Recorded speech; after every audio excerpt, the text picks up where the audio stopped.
You've been busy. Yeah, Anthony looks weird. He got better looking and dumber. He got all these tattoos. I know. And I'm fucking girls over 4. That is weird. Jesus. That must be an adjustment. Wow, where do we begin with you? I saw you at Madison Square Garden. That's where I want to start. Yeah. How was that? That was great. That was a great experience. I love doing that. Right. I love that I got to do it a few times because then I got to feel like I was, learning how to do the garden. Did you cancel the 4th show? It was the weather, right? Yeah, there was a hurricane. I mean, not a hurricane. It was a blizzard, right? Blizzard was coming to town. Yeah, it didn't come, but fuck it. You got to... It's a huge vig on that room. Right. The rent is enormous. Oh, okay. So it was a gamble. If I kept the show on and then nobody came, I literally would have wiped out any profit I made. All your profits from the first 3 shows. But how is it? Just walking out there. I mean, there's nothing. There's barely a screen. Yeah, that's the weirdest thing about it. Like when I've been to the Garden, it's been to watch a concert. I saw AC/DC at the Garden. Right, and they got everything else going on to kind of help the experience. Yeah, they have cannons, literally fucking gunfire. Right. And also a concert is a hang. People are walking around with drinks and they're talking and they're dancing or whatever. You miss a song or two to socialize a bit. That's right. But then the stand-up show, they're all just sitting in chairs looking forward, and there's 15,000 of them, and they're literally politely quieting down. Right. So it's a lot. It's a big, huge. Are they seeing people behind you? Or? You know what? The first show we sold out so fast, and then the second show we opened up a little more, right, on the sides. But I found myself struggling to go look at those people, right. And if you look at those people, that's like literally 1,000 people, and to look at them, you're shutting out 14,000 people. It's just bad. It's bad geometric economics. So for the third and fourth that never happened show, we shut those. I mean, it's kind of hard to say no to the money, but you got to take a swallow and go just fucking. Or you could have just left them in 1,000 sections. You could have just left them there looking at the back of your head and said, "Fuck them." You could easily have done that. Do they also have screens up too? Yeah, they have these two big monitors, one on either side, and that costs money though. You hire those people yourself. Oh, really? Yeah, if you'd use what the Garden gives you, they just give you the scoreboard. So you're just up there in like this 4 images of you, and people have to look up at the fucking scoreboard. Right. And anybody who's like you have to have a good seat. So you have to hire a company to come in, and they're really fucking expensive. It's a lot of money playing the Garden. So you get into that, but when you come out, the main feeling is like the first few jokes are just not gonna. There's not gonna be this feeling of It's not like you're coming out, not like you're Aerosmith playing, Back in the Saddle or something, right? And people go nuts. Yeah, they're happy to see you, but then you got to warm them up slightly. Yeah, it's like starting an old car. You have to kind of crank the front and get it going. And you have to be okay and comfortable with, I'm at the Garden and it's not, I'm not killing. Right. Because I can't yet. You got to get it going. But you had an opener, right? Didn't like Todd Barry. Todd did your show. Greer Barnes did the other 2 shows. Now, did they listen to those guys? Yeah, those guys got a good shot. People came in to watch them. I got to tell you, because, I mean, you obviously know what you're doing, but when I love Todd Barry, but I'm like, Todd Barry at the Garden, what the? He killed it. He was great. He did great. He was great. But to me, because of his delivery and all, I'm like, how is that going to work at the Garden? But you know what you're doing, because it's more fun to watch a guy who has to make you listen. Like Greer Barnes is the same. The Greer almost whispers. Right. Like, Greer's talks like this. Yeah. And he's got 15,000 people like really listening, and also Greer's jokes are really easy to like. So kablam after every joke. Todd is the same, that you could just, he's got jokes. Yeah, they loved him. So he did great, but it doesn't matter. Once he's gone, it's like then you're up, and it's a lot of pressure, and it's a huge stage, and it's a huge amount of people. But you just have to think about your joke. You just think about your own jokes, and Did you have a monitor or anything? Like any other. Did you have a monitor or anything? You mean like a video? No. Just like anything for like joke remembering. Like... Oh no. I mean, I had been drilling the set so hard. You look like you're having a great time. I was really into it, and I knew also you just have to know it's going to start a certain way, but then you're going to get to a place. Right. And every show I did there got to a place where I'm just walking around, and the best feeling was like killing for like a good 10 minutes of huge laughs, and then you start a new bit and they're dead quiet, 15,000 people, and there's an energy in the room because you've been killing, right? but they're just looking and listening, and you feel like you're all together in this place. It's pretty cool. I'm sure it's not as cool for them. I'm sure that I had the best time. I'm sure there's people that are sitting in the fucking nosebleed seats that are like, this fucking sucks. But they only paid $45. I kept the ticket prices down because I wanted it to be okay. Do you hear your voice coming back at you, and does that throw you off? No, the Garden has excellence. They figure that out. Yeah, they know exactly what they're doing. Yeah, because who were we talking about? Who was it? Ron White or somebody the other day? Someone did an 80,000. Gabriel. But yesterday, saying when you play the stadiums and it fucks up everything. That's right. But the Garden was made for performance. It wasn't, and sports, but the concerts have always been a big thing there. So it's not like you play a raceway and it's just you. And you had a little smoke machine, I saw. Yeah, I did not ask for a fucking smoke machine. It's the dumbest thing I ever saw. You deserve a good smoke machine, Lou. I swear I wasn't sure if you decided to set that up as a little bit for yourself or what. But when I made them turn it off. Yeah, because the fan is blowing smoke. I didn't see it because it's all so big. So at one point I walked over to the edge of the stage to kind of make a connection with people at the far end, and I see this fan blowing fucking smoke. Like I'm fucking Van Halen. Like, what is this adding? This isn't funny. Right. I think smoke always takes away from comedy. It does. It's the dumbest thing you can Absolutely. It takes away from everything except the Great White concert. Yeah. So I told him to turn the fucking fan off. It was a dumb thing. Plus, it's noisy. It is noisy. I went to see Todd Barry's special. He did a special at somewhere in New York, and it was for Comedy Central. And Comedy Central, they don't know what the fucking comedy. So they sat cute women up front because they wanted you to feel like when you watch the cute women like Todd Barry, and they're not laughing. They actually threw two women out in the middle of his special because they were talking the right reaction because they were fucking yapping, and they had a smoke machine. And this room was kind of intimate and quiet, so he's doing jokes, and then all of a sudden you hear, and you hear the smoke machine just kicking up. Yeah, but why would anyone allow that? The smoke does. You talked me out of that though, because I was in Massachusetts shooting, and I was suicidal because we couldn't get smoke machines in this room. I thought you needed them. And so I asked him, how did you do it when you shot up there? And you were like, I don't use them. They're stupid. Yeah, it was right after that, too, and I told you that. Yeah. You saved me a meltdown because I'm like, oh, okay. Why would it add? I just thought for the lighting. Like there's certain lighting that directors love to use it. They use it The reason that people use smoke is because it adds an atmosphere to the room, and it gives, you can see the air. Right. And it's totally just a visual thing. It's a fucking director who wants to get a job doing music. He doesn't want to shoot comedians. Right. So he wants to show the tape of you and say, look, I made this fucking loser look okay because of the smoke. Right. Yeah, and so then he'll get to do a striper video. But different terminology. The best shots. No, that's why would he say anything different? No, I just try to say, look at this great thing I did with this guy, this rock star. I'm not sure he would say that. I think he'd probably say that. The best shots are close-ups, right? Aren't they the best shots in a comedy thing would be close-ups? You wouldn't need fucking smoke for that. No, but it's the same air. I mean, it's the same visual, I think. You did it at the... You should stop asking about this, Rich. Why? You're out of your depth. I'm not. I need to know about smoke machines. You did your special at the Comedy Store. That was definitely cool. That was really fun. Nice and intimate, Yeah, that was great. You bring up a great point with the Comedy Central tapings. I've been to a ton of them, and they kill the audience by just overthinking and going, all right, no, you over here, and they're moving people around for like 20 minutes, and by the time the show starts, you're kind of fucking tired from sitting there waiting. I don't know what they're trying to sell. It's dumb. So the new season of Louie, I've seen the first 4 episodes. Very, I shouldn't say very, a bit darker than past seasons. Actually, very dark at times. Yeah, maybe. What am I saying? Well, that's a funny, interesting season. Yeah. Judy Gold killed it for you. She was great. Great in the first episode. She started doing our show. I really enjoy her a lot. Yeah, she's awesome. And then you also had Michael Rappaport. Michael Rappaport's on not this week, but next week. That episode is amazing. Yeah, it's one of my favorite things that we ever did. For the show. Yeah. It's amazing. Yeah, I wish I could talk about it openly because I guess the anxiety I was feeling through that episode. Well, it's a true story. Is it really? Yeah, it didn't happen to me. It happened to Robert Smigel, who's a great comedy guy in Triumph's Voice. Robert Smigel? No, but I remember you and I talked about this, and I guess Rappaport is the guy you got. That's right. That's right. Because somebody canceled on me. I had somebody else in the role.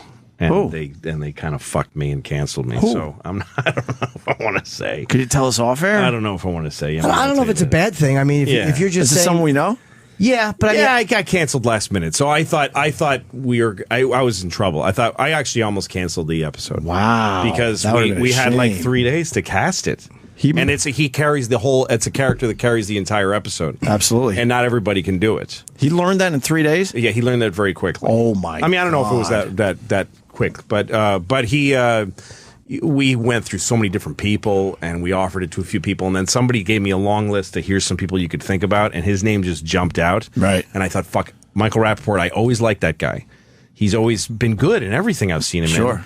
And I assume he still knows what he's doing. And so we reached out to him, and he said yes immediately. Oh, wow. And he showed up, and he fucking, first of all, he knew it, which just shouldn't be impressive for an actor to know their lines, but he just got it. And, like, he would do little things, and I'd be like, that wasn't mentioned in the direction and the script, but he did it. Like, he really did it. Right. And he really, to me, he's like the guy now. You know, there used to be this troupe of guys, the tough guy actors, the salt of the earth guys. Mm-hmm. Like Harvey Keitel, Kevin Spacey, De Niro, Kevin Spacey. Yeah, like a real guy from the neighborhood, like Kevin Spacey. Real scary. You could tell he was really like he could walk down fucking Elizabeth Street. I don't know. I can't think of it. But anyway, but I think Rappaport's that guy now. I mean, all those guys are old now, and you were happy with how he did it too, because I remember you talked about it. You're like, I want to get someone who's really going to do a good job. That was a big thing for you. I cannot imagine anyone else doing it. No, me neither. I mean, that might be up for an award or something. I think so. That thing was. That was one of those things when we started. I barely talked to him. We hired him. He was on the West Coast, and then he came and we were shooting a whole other scene. We were shooting the first scene of the show with this woman in a store, and I was shooting that, and I just knew Rappaport's. I got somebody. Michael's here, and he's in his cop uniform, and he's ready. And I'm like, okay, good, whatever. And then right before we shot his first scene, I took 2 seconds to say, I'm so glad you're doing this, thank you. And then I just walked away. And so my first real conversation with him is on screen. No way. Because I walk, and then he comes up to me, starts talking to me, and as he's in character, right, I'm really thinking, I can't fucking believe how good this episode is going to be. Awesome. And the first take, I think, is on the air. We just were like, let's use that. It was easy to shoot because he was so good, and he just got better and better. Is that your thing, to not kind of go over this stuff with the guys beforehand? Yeah, I don't rehearse, and I don't. You want to do it like cold. I want to give. I stay away from people when they're on the set, and feel what the reaction is first. Right. And you can tell some actors get rattled by that. They realize we're not going to rehearse, and I go, we're going to just shoot because it's digital. You're not. You used to be you had to save film. Right. It doesn't cost money, so might as well shoot it. You know, and it makes people scared. A lot of actors and that's a positive thing. I'm amazed by this. Yeah. Really, I just felt like you guys really knew each other for a long time. And this was just really second nature to you two. And also, is there supposed to be an ill ease between me and him? So if we got really comfortable and friendly, you'd see it a little bit. I've made that mistake too. Like if you have somebody on the show that you're excited to work with, so you pepper them with questions about movies and you make friends with them, and then you're supposed to be not so good friends on the show, and then you've kind of ruined it. Gotcha. So I just stay away from folks. Well, bravo on that. All 4 episodes are great, but why did you cancel on Louis though? Because it's just such a hot and critically respected show. I don't even think it's a bad thing to. I just think it's crazy to cancel. Like, why would you cancel it? Did you have a smoke machine at the Comedy Store?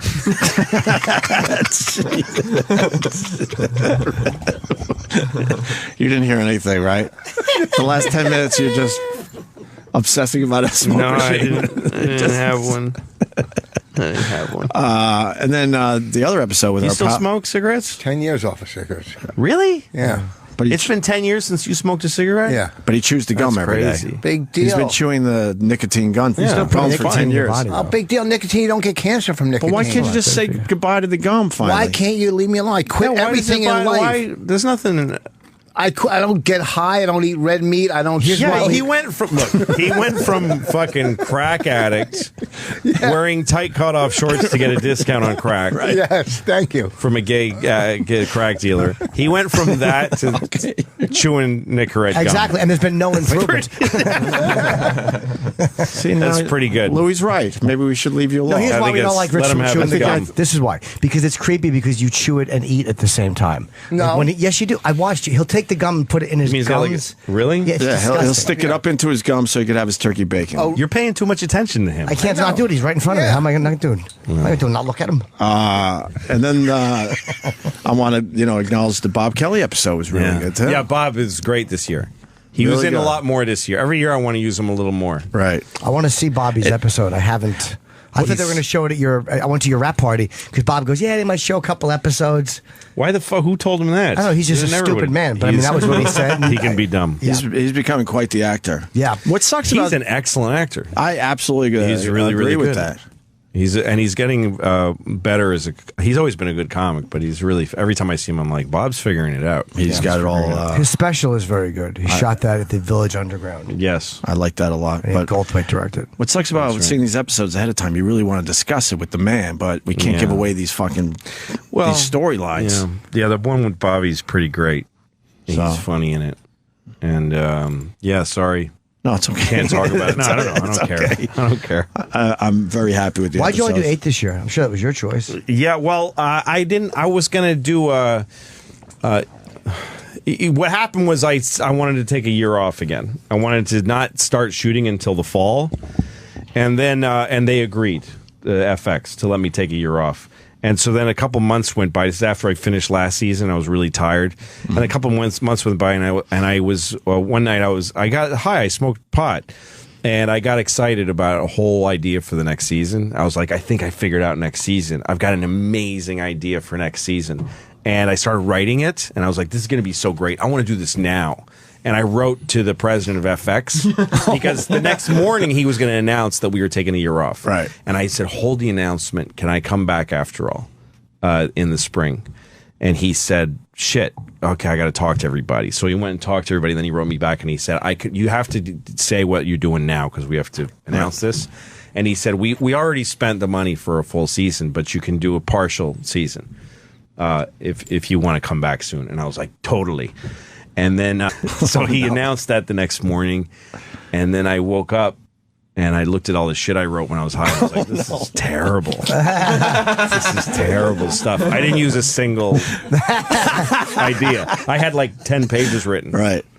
10 stoned pages. Could you tell us one idea? It was the whole plot was that Doug Stanhope, who was on the show a few years ago. As Eddie, who the suicidal comic, that I run into him in New York, and he's like wearing a suit and tie, and he just, he cleaned up his act, and he's making money. He's like an investment banker or something like that. And we end up opening a comedy club together. I had this idea. I open a comedy club, and I become a club owner, and and I thought, that's such a cool idea. And I wrote all these ideas about young comics come and stuff like that. And then I looked at it all, I was like, no, none of this is funny. And it just stunk. It was really bad. And so now I'm like, I got to fucking... And I only got 80 episodes. And the whole thing was just so stupid. It was just... I made a huge decision that had impact on my and a lot of other people's lives because a lot of people work for me. And I was stoned at the time. That's wonderful to hear.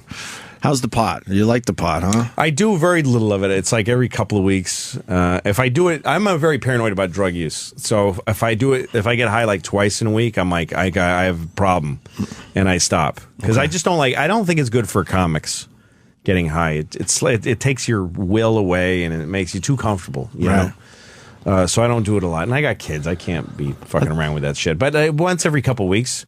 Smoke a little marijuana. Just a little bit? I bought a big thing of marijuana from a guy like 10 years ago. So I smoke very old marijuana. It's really old and dusty. You still have it from 10 years ago? I don't know how long ago it was, but it was a while ago. It's been a while. Yeah. That's funny. Yeah. You know what they're doing with marijuana these days and the edibles? You can get some nice fresh stuff, Louis. Yeah, but I don't want to become a consumer of pot and go find a pot guy. Right.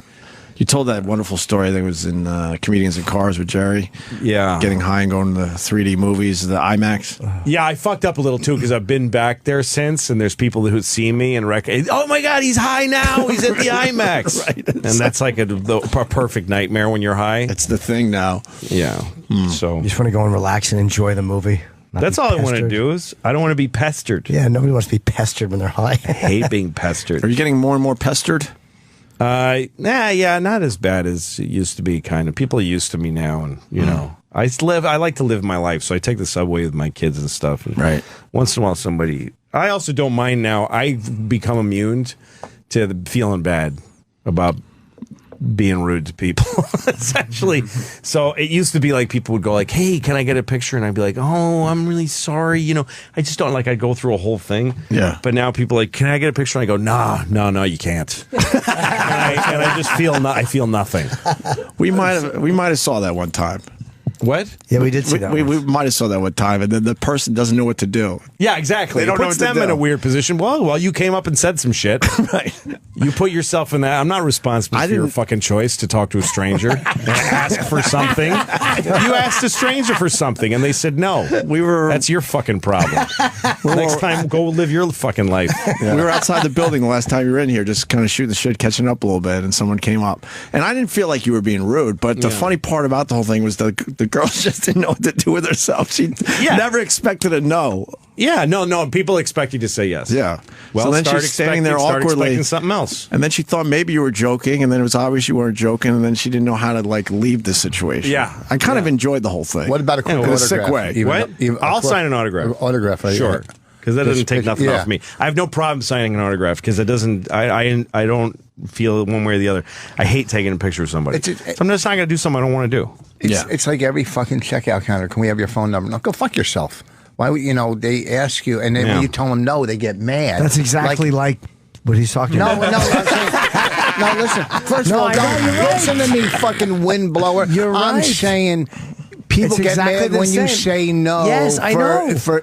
After the garden, when everyone wants to take your picture, it's the same at being at Best Buy. No, can we have your email? Shut up, you ass.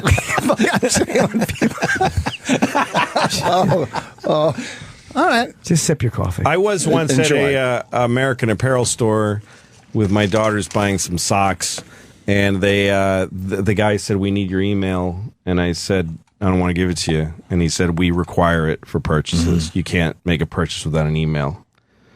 And I said, "Well, it's no@iwon't.com." And he took it down. Oh, good for him. Yeah, because what do they do about cash? They don't ask you if you're making a cash purchase. I was making a cash purchase. Oh, and they still wanted your email? Still wanted Yeah, my at this email. point, they even say, we don't know how to ring this up. I always say, no, I don't have email. You're lying. I don't have it. Yeah, Right. but what are they going to go fucking, we'll get a private investigator? Right. Right. I always say, I don't have an email, or use your own email. They don't ask as much now because it's all on the fucking credit card. So they got Your you either email's way. Oh, right. Yeah. Well, most of your shit. So I don't like giving up my personal info. How are It's very secretive. How are the daughters? They're great. 10 and 13 years old, and they're good. They're Yeah. at school. They're both good students. They're not assholes, and I got lucky with the two kids, I think. Right. I read your daughter takes a bus too because you don't want her to be spoiled. Yeah, I mean, I for a while, she goes to school uptown. It used to be I walked my kids both to the same school, but she goes to middle school now, and her school is up in the middle of Midtown. It's not near me anymore. So I used to sometimes put her in an Uber in the mornings to send her to school, or I would take her to school in if I was in production, like a car comes to get me to take me to work. Right. So I would take both kids to school in my car, and then go to work. Right. And we liked it. It was our time together. But then the schedules changed, and she got old enough to take a bus. So she takes a bus every morning. But there are some mornings where it's like, literally 0 degrees. And it's dark. It's like dark blue that fucking morning. Mm-hmm. And she's so bummed. And I look and I see my Mercedes sitting there warm. They got a driver. It's all warm and toasty. And I could easily have them take her to school. But that's just not a good way to bring them up. How far is the bus that she has to walk? You got to have a fucking, the bus. She has to walk. She has to walk 1 block, and then she has to wait for a bus.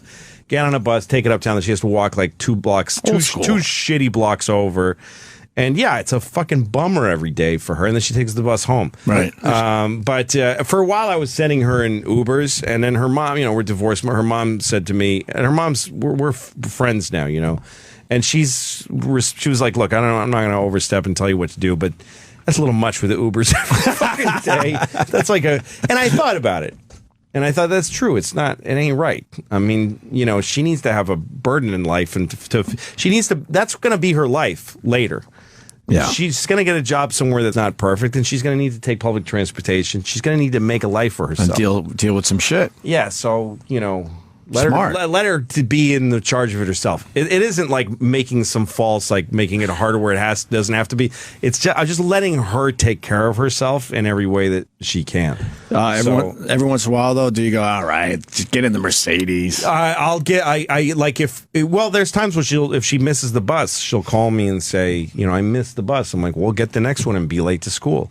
That's the consequence of, there's nothing else that's the only thing I can do for her. Right. It's the only thing I can do for has any meaning at all is give her some life skills. She's got an allowance, so I don't buy her shit on top of that. It's like, well, I want this, but I don't want to spend my own money. Well, I don't want to spend my own money either. I'd love to spend somebody else's money. Right. Fuck you. Take it out of your fucking own. Do you guys argue a lot or no? No, not really. We get along pretty good. I was just thinking, where's the spaceman? Yeah, I was just about to leave to find out. Oh, okay. We got a spaceman coming in here too. Yeah, we can all talk together. You know the guy that was on the space station and made that viral video of Space Oddity? No, I don't know what you're talking about. You have to know. No, I know. Are you fucking with us? I don't think I ever saw that. He was floating up there in the old nothing, just playing guitar. He had a guitar up there, and he did a version of Space Oddity. I think Louis is fucking with us. I'm sure he has. Okay. Louis sees everything. Yeah, I saw that. That was cool. No, I'm not saying. I'm not asking you if it was. I'm just saying that guy's coming in. I'm just trying to tell you he's coming in. What's his name? Chris Hadfield. Yes, that's great. He's from Canada. So that's awesome. We're trying to figure out what to ask the guy. I already had a bunch of questions. Yeah? Yeah, I do. I'm very prepared. I have a lot. Yeah. What's your question for him? Me? Yeah.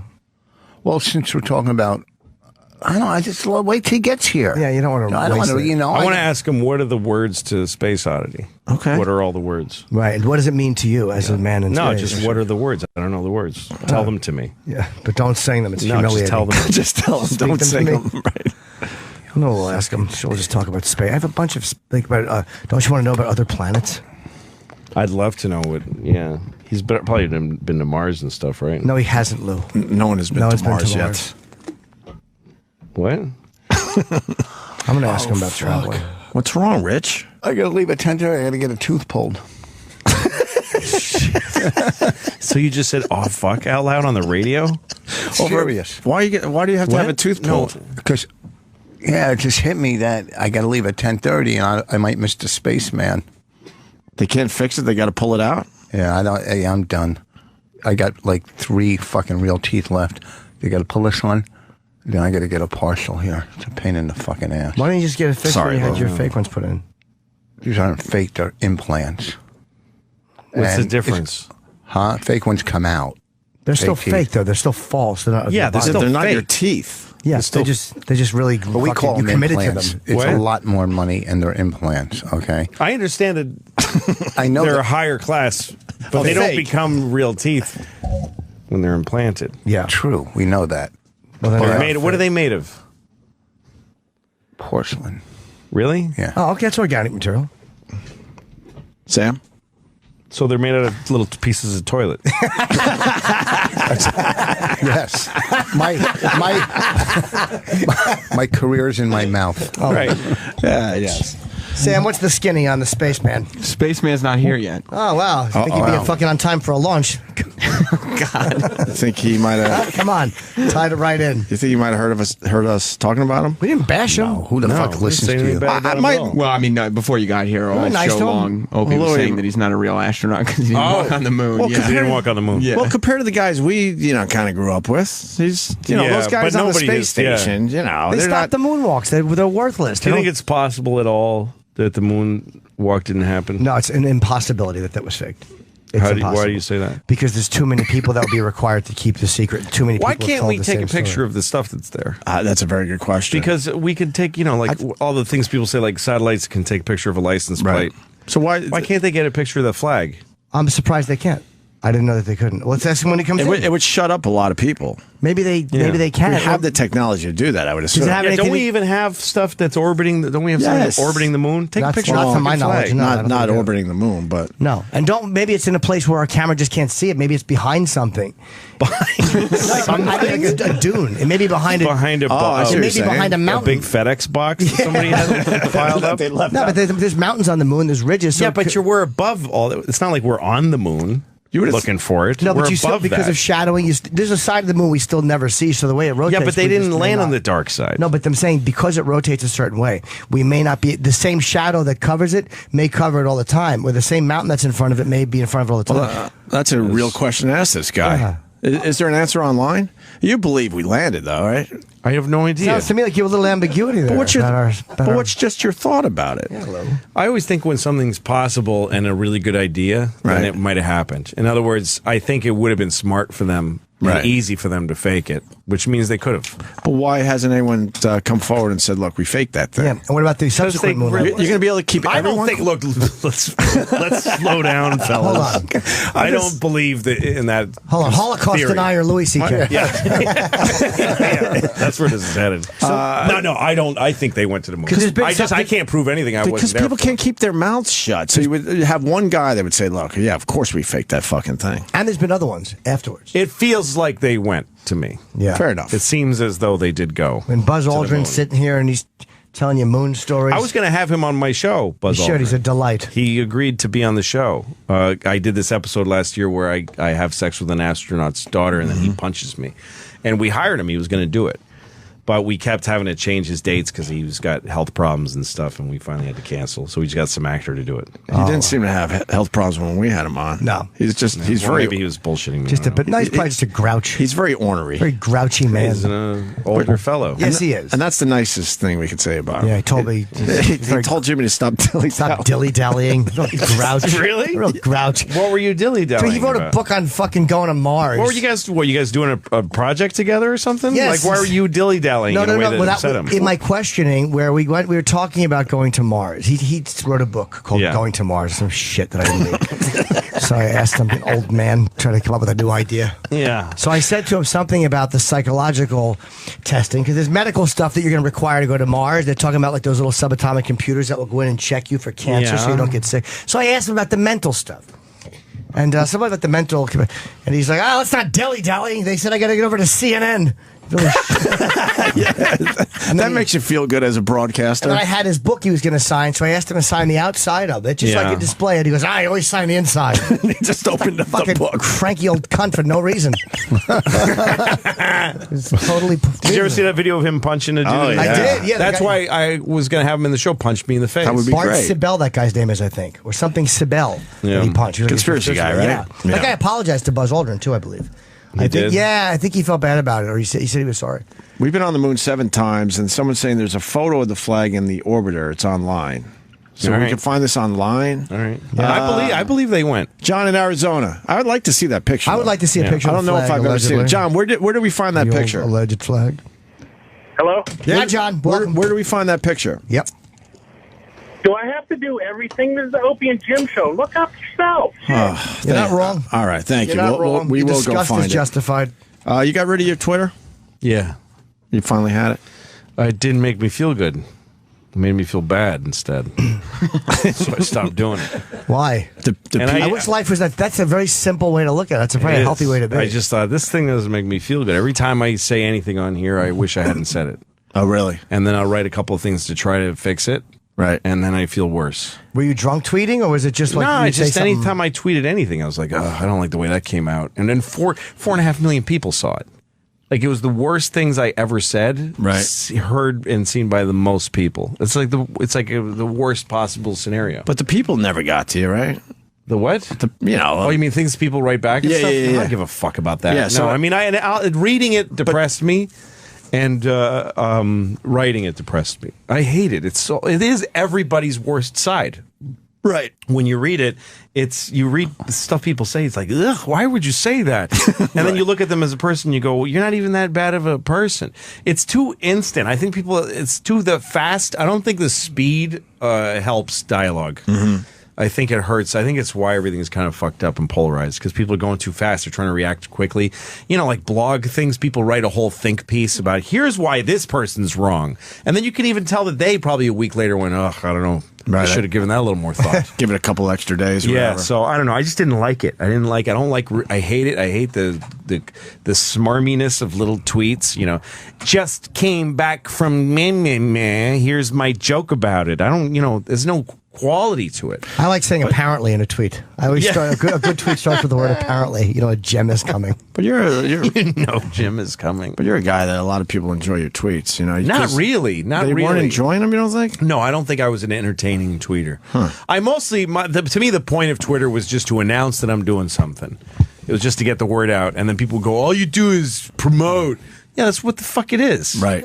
It's like watching a commercial for a car, for like a Ford Explorer, and you're like, well, why don't you do something else besides tell me how good of an Explorer is? Exactly. And the Explorer's like, I'm a fucking car. I'm just trying to... It's a great promotional. Sell myself. It's a great promotional tool. Yeah, but I don't like ever feeling like I need promotion, like I need a certain thing. Like, you got to tweet, and every time you do a project, they're like, will you please tweet about this? And now I get to say, I don't have Twitter. I don't do it. It's like when I started touring in theaters, my first agent that put me in big theaters, he said, let's talk about radio presence, how much you want on every show. And I said, okay, what do you mean? He goes, okay, this is what they want. The DJs, like you go to a city, they want free tickets to give away. They want to be able to give a meet and greet exclusive for their contest winners. Mm-hmm. The DJ wants to go on stage to start the show. Ugh. And they want a banner. They want a van parked outside, giving away bumper stickers, and they want a banner up on stage. And that's everything that they're going to ask for. That was my life for years. Yeah. And honestly, when I was doing it, I was embarrassed. I'm like, I have nothing to do with this. Why? Because they get you in front of a whole bunch of people, but they're not there to see you. They're here to see Louis C.K. Yeah. So my agent said, "What of that will you tolerate in each market?" And I said, "Let's start by saying no to all of it. Absolutely no to all of it." Good for you. Let's say that what they can have is tickets, and they can sit in the audience. The DJ, if the DJ wants to go, but he can't give away tickets. Right. I'm not going to meet him. Can't say he's going to nothing. He goes, well, the risk there is they won't promote it because they want to be able to say, I'm going to be there. The Wheeze is going to be there, whatever their fucking thing. And, right. And I said, well, I don't want an audience full of people that are there because they're excited to see the fucking DJ for 10 seconds. Mm-hmm. So I said, let's do a tour where we have no support from the radio, and let's find out that it was a huge mistake. Let's go. You're willing to risk it. Yeah. After 10, that's pretty brave. After 10 cities, have somebody say we sold no tickets because right, and then I'll do it. But I found out that it made no difference. So I've never, in all the years I've done, self-promoting tours. Mm-hmm. I mean, I used to do radio when I did clubs, but when you do a theater, it's all up to you. That you're not working for the club; you're working for yourself. So it's up to you. Right. Like when I worked for a club, like a club hires you. Yeah, of course I'll do whatever the fuck they want. I'm there; they're paying me. I'll do whatever will be helpful. Right. But when it became up to me, I was like, let's see if it works not to do it. Did you get sick of local radio in general? Yeah, I mean, notice I say local radio because we're on a different level, people. Well, it's like anything else. There's some local radio guys who are really cool, and I really enjoyed it. And there's some guys who I hated. And a lot of them you hated, probably. I don't know how it broke down. Maybe 50-50, something like that. I don't know. 60-40. I won't say which way. But most of my experiences have been okay with them. They're not terrible. Well, you do find the ones that you like, though. Yeah, they're bad, some of them, but none of them have really been dicks in a long time. It's the ones that don't do any research whatsoever. It is rare. I don't mind that. It's rare that somebody's actually an asshole. Mm. I did a show in Sacramento, and the guy was a giant. Do you know what? I think that's the same guy that I didn't like. Did he stand when he was? He was standing. He's a cunt because he's a guy who isn't funny and resented comedians. He's a guy that would play clown music when the comedians. Yes, he played clown music. Yeah, he was a cocksucker. He played clown music. Dun, dun, dun, dun, dun, dun, and I'm just standing there listening to clown music, and then he goes, "Isn't that the music they play when you come on stage?" No. And I said, and I just go, "No, it's not." I wish I could remember his name. He insulted me about 50 times, and then when I left, his program director said he was upset because you were late. But I was brought on a radio tour by a handler. Yeah. I didn't know what the fuck. You had nothing to do with that. I wasn't late, and he was just a dick. And I think I was shitty to him, or I was sarcastic to him, and then he turned out to be. Then he became pliable, or whatever the word you want to use is, whatever the proper. Well, word is. one thing I learned about doing radio is it doesn't matter how it goes. It doesn't have to go well.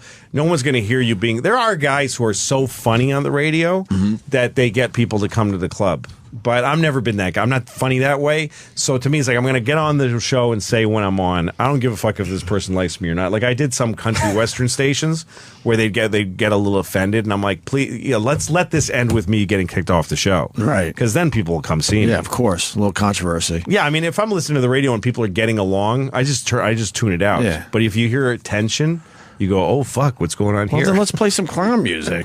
I wish I knew what that guy's name was. I mean, Louis was late to our show. Let's play some clown music. Get some controversy going. Yeah, he was such a fucking local. I can't see you let him. I'm sure I did. Jimmy's not gonna He let was that such go a ever. local fucking nobody. Yeah. Just such a jealous little cunt. And real One asshole. of those guys. Giant yeah. asshole. Real asshole. I did the show twice, and he was an asshole both times. Both times. I think I did it. Yeah, I don't know what happened to him. I don't know. I wish I Maybe remember. he committed suicide. That'd be great. Yeah. His wife left him, or his girl left him. Whoever Yeah. he was involved with. And then he shot himself in the head. Yeah, but he lived. He was like Prince's father in Purple Rain. They took him out, and he was just breathing, looking up at the ceiling, and then died later. Or like that kid from the heavy metal music. Oh, kid. yeah. Yeah, where he's got that dumb face. Lips all fucking. Looks like a silly goose. Yeah. I think the spaceman has blown us off. He's coming. There's a mix-up with the time. Well, what happened? He never did that shit on liftoff, did he? No, Got in the fucking dumb shuttle on time. He was space boy. You better get here before 10:30, or we're closing up shop. Exactly. Ground control to major late. How many minutes away? He should be here right now. Well, go check, Sam. All Someone right. didn't check All their right, space we'll launch. Somebody didn't You check going to be their doing any more Omega. movies? I get asked to do movies sometimes, and then I just think about I don't want to go to this city, and I don't want to do it. I don't like it. I don't like going and living in a trailer for a month. That must be fun to say no. I've never actually done that. Yeah, you got to say no.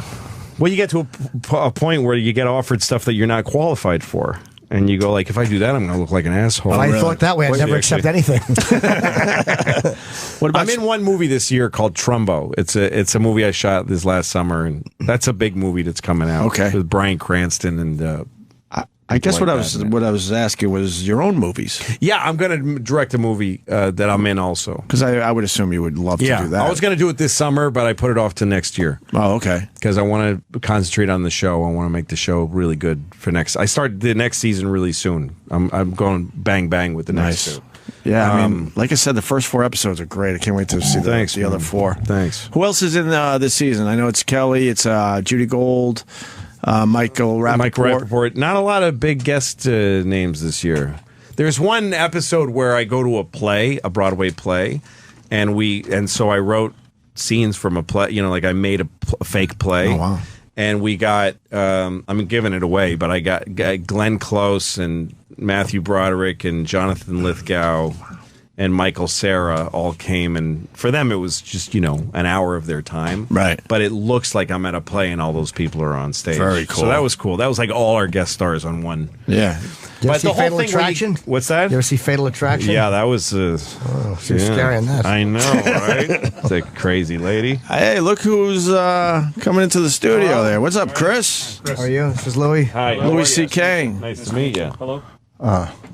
That's Rich Vos there. And that's Gregorio. One S. Crack. Nice to meet you. Nice to meet you. Yes. Spaceman. Welcome. Spaceman has arrived. What's going on, Chris? How are you? We're good. We're very good. We have so many questions for you about space.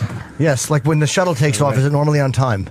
By definition, yes. Yeah, it needs to be on time. Otherwise, it goes to the wrong place.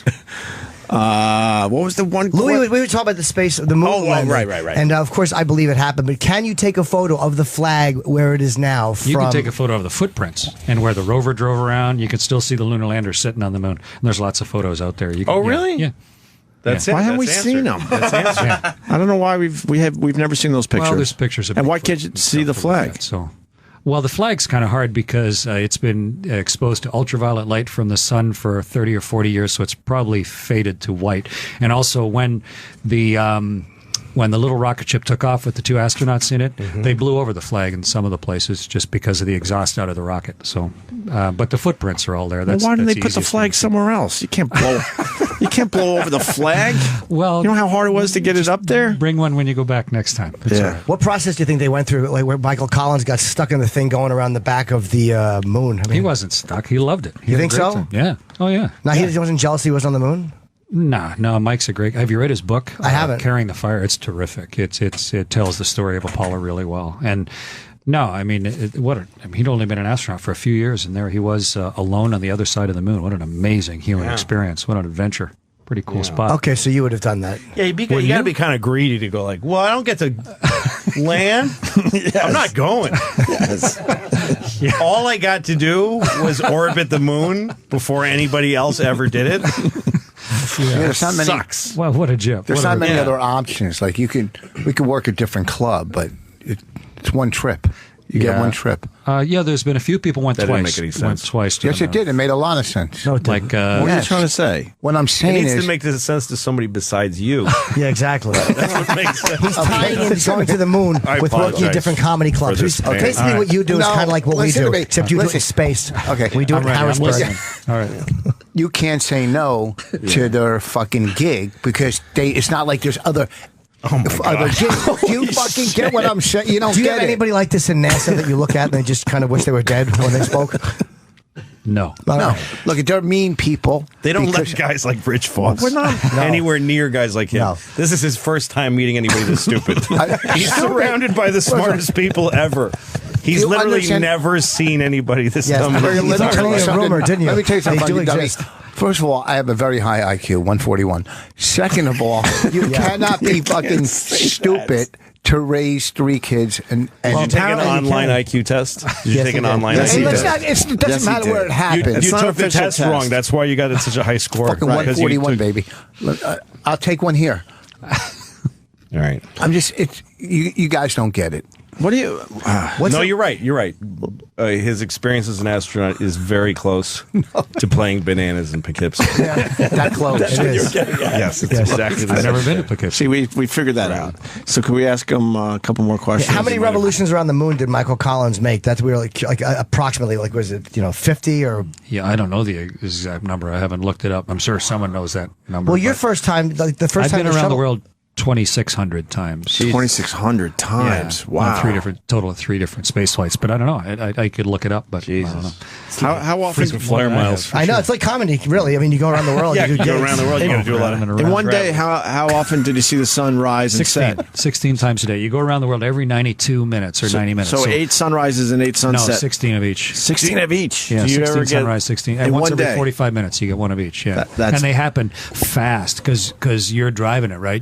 It's like driving around a huge building into the sun. You come around the curve of the Earth. You force the sunrise by your speed. So it goes from the absolute blackness of space to this erupting sunrise around the whole world, big arc of the world, and then the sun it's like the hottest day you've ever been at the beach because there's nothing between you and the sun. There's no atmosphere. There's nothing. But you can't look. Can you look at it?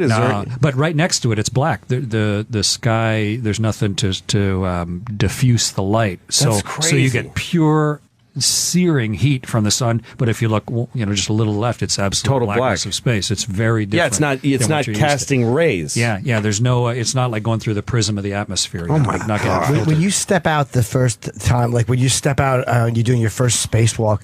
What is that like? I guess you're looking down at the planet.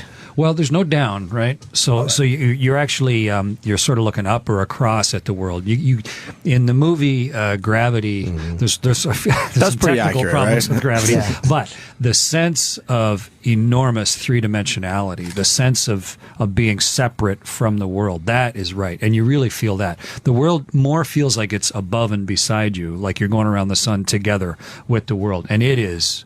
We're used to seeing the world like a globe, in the library that's sort of shiny and smooth. Mm-hmm. The world looks nothing like that. It is. It's like a blob, right? No, it's text. No, the camera's I know what it's like. Don't tell me what the world looks like in space. I know what it is. Absolutely. Sorry. What is CK's complete knowledge? That's right. So the world is textures and colors. It's more like looking at a jungle under a super harsh light that's moving. So you see stuff different every single time. It's beautiful. Does it play with your head when you're up there seeing the Earth from above like that? How long have you been up there for? What's your longest? I was up total about 6 months, half a year. But what are your thoughts on Earth in general when you see it from that perspective? At first, you just look for things you recognize. That's what every one of you'd do. You'd be up there and you'd come across some place you'd been and you go, hey, look, there's my house. There's Paris or whatever. Hey, I was in Paris once. Or you'd look, Morocco. Hey, I was in Marrakesh. Look at that. But the second time around, you're kind of like, well, okay, there's Morocco. But hey, wow, look at the Straits of Gibraltar or look whatever. And then the third time and the fourth time, by about the 100th time, you start to see the whole world. And that's the difference. You see the whole world, and you see it in 90 minutes, and it just starts. You just see it. It's just one place. And okay, but if you're up there really for 6 months, get a feel for that. 6 months, do you ever get to a point because everybody's job gets to be drudgery? Do you ever go, fuck this Earth? I'm just sick of this. Do you ever get tired of it? No. Bored of it? Never? Nah, I mean, 6 months of just high stimulation, all joyful? Well, you're busy as can be. The station is big and complicated and stuff breaks all the time. And we run about 150 or 200 experiments, so you're keeping all those things running. And if you just drift to the window, you go across the U.S. in 9 minutes from L.A. to New York. So if you can see all of the U.S. in 9 minutes, every place. So you miss most of it. And the next time across, and then the seasons change. I was on board the spaceship to go halfway around the sun, from one side of the sun to the other. So I watched the seasons of the world swap from winter to summer. So you'd have to be an IQ of way less than 141 not to be stimulated by that, I think. It is fascinating. That's way different than doing 2 weeks at Winnipeg. Rumors in Winnipeg. What's wrong with Winnipeg? What's that separation thing? Is there a separation thing they say that there's some kind of a condition an astronaut can... What is it called, though? There's somebody wrote a book about that, but they didn't really talk to astronauts when they wrote the book. It's people ask me, so did you get the overview effect? Like it's a thing. That's just it's someone's idea of what it might feel like to be an astronaut. It's not like a thing. It's just the idea that you're separate from the world. That you can't avoid. You are. You see all 7 billion people every day. It wasn't spiritual at all? It is reinforcingly spiritual. Okay. I didn't have like some epiphany or something up there. Right. But there's like no wishy-washy astronauts. You got to have something had to give you conviction, whatever you believe. And being there I think strengthens it, reinforces it. Does it reinforce how stupid we are as humans, that we're fighting with each other when you see Earth from that? It actually made me more patient. Really? Because you see the enormity of the scale, and not just the thing we miss is the scale of time. We are so frantically concerned about our particular 75 years. We just kind of miss the 4.5 billion that the Earth has been here. And we don't even know what 4.5... We do lousy with big numbers. To me, 4.5 billion is about the same as 5 million, because they're both huge numbers. But there's 4.5 billion is a big difference. And it's really hard to get your mind around how long the world has been here, how long it's supported life, and just what a little... gnat of a thing on the end of it we are, and we blow ourselves way out of proportion. So in fact, it made me more patient, a little more tolerant. Yeah, we got big fractious things we argue about, but the world's here to stay, and we're just do you get like when I'm out in a natureful place, like on a beach, and there's like a mist in the air, and I get this feeling like the planet's working. Like when I see something that I'm used to seeing, I'm like, it's okay, because everybody's scared now that we broke it. So when you're up there, do you think, it's working, or do you feel like we're making a dent and we're hurting it? Or? Yeah, to say we broke it is wrong, of course. Just 15,000 years ago, the glaciers were here, right? Glaciers covered most of New York. The ice was miles thick over 15,000 years ago. 15,000 That's not years long ago at all. That's not very long ago. We had that kind of winter this year, though. Am I right? I was in Toronto this winter. But, so there are enormous changes go on all the time. We're making a mess of things, right? 7 billion of us exhaling and driving cars and turning the lights on. That has a big impact. Naturally, it has to. But it doesn't break the world. It just changes it. And it's not the world that's broken. It's the cliff that we've kind of driven ourselves up to. If you live on the edge of a cliff, you got to ask yourself, how did that cliff get there? Mm-hmm. And the cliff probably is because the land fell away, right? And so people build a house on the edge of a cliff, and then they never want the cliff to move anymore. And we've sort of built a society right now that is at the edge of the cliff of the technology that built it, and we're going to have to move. We have to move where the weather supports life. If you're in a place where the sea level rises or the rain stops falling, and that's hugely impactful on humanity. But the world, the Earth is going to be fine. And it's but humans are going to have to change. It's clear, isn't it? Oh yeah, it's dead clear. Because they don't want to. Nobody wants to believe that. If you just stay in, I spent the winter in Toronto. If you spent the winter in Toronto or New York, it's hard to convince yourself of anything longer than a 1-year cycle, or maybe even a 2-year cycle. But when you look on a 50 or 100 or 1,000-year cycle, you get a real sense of the patterns and the changes, and that's one of the things we can see from space is the long-term changes. And one of the things you guys train for is you train for mistakes. Like you train for things to go wrong. It's like that's what the book's about. And you talked about the which one was it that came through recently? That the Columbia, that went through the atmosphere. And I know you knew. What was his name? Rick Husband. Rick Husband and I went to test pilot school together. Rick and I sang together. He was a singing waiter, and that's how he put his way through Texas Tech as a singing waiter. Great guy, and he was the commander of Columbia, and it had a hole in the wing, and we kind of just hoped. We didn't do our job right, and they came back into the atmosphere. That hole in the wing acted like a funnel, like a blowtorch. The heat of reentry melted the left wing off, and the vehicle came apart and killed all the people on board. And so you guys saw that while it was still out there, and did you determine that we can't fix it, or we did not know? We knew that a piece of the tank, the foam, had come off and bounced off the wing. But there was no way to actually look at the wing. We didn't have a robot arm on that flight, so we couldn't reach around and look. You couldn't see it from the windows. We tried to look with telescopes from the ground, but it's black on black. We couldn't see. So, and at some point, you just had the only way we could have done it was to do a spacewalk and go out and look underneath the big radiator and see. And we decided, when I say we, I mean NASA. We said, now we think we're okay, and we were wrong, and we killed the crew. We learned a lot from that. If you had done that spacewalk and seen that, is there a way to repair that at that height? Now there is. At the time, we didn't really have a way to repair it. We would have scrambled everything. We would have put those guys into as hibernation a mode as we could, to minimum oxygen usage, try and get them to be able to stay up longer than a shuttle's ever stayed, and scramble to try and get another one launched. But then, of course, launching another shuttle, obviously, we don't have that system perfect. Doubling the risk. So, you couldn't have got them to the space station, though? No, they're in the wrong orbit for the space station. It's like a bicycle tire spinning one way and another one spinning another way. You can't get off one spinning tire and get on the other one. Yeah. They're in different orbits. And you can't around the Earth. And there's so much energy. The shuttle weighs 250,000 pounds, and it's going 5 miles a second, so you can't just turn. Oh, see, I would have thought there was a way to adjust and get to. Okay, no, that's the movie Gravity. In Gravity, you can, but in reality, did you like when she did the fire extinguisher and shot over? I thought that was believable. Yeah, that was delightful. But actually, the movie pleased a lot of people. It's not a documentary; it's a movie. Get over it. But it wasn't. It's not a place to understand orbital mechanics. I'll never get over it. Yes, it's all I think of. How her hair didn't go up in the air like it would have if she was floating. Did you notice that too? I'm sure you did. Yeah. What about life out there? Do you believe there's more than just us? Yeah, people phrase it that way, right? Do you believe in aliens?